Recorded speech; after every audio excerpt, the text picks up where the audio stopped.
Hvis du er ufaglært, så kan vi gøre dig faglært på rekordtid.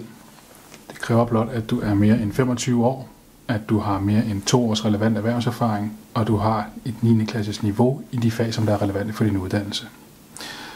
Så er det lige meget, om du skal være murer, kok, maler, tømrer, social- og sundhedshjælper eller kontorassistent eller en helt tredje erhvervsuddannelse, jamen så er de faktisk bygget ens op, de her erhvervsuddannelser.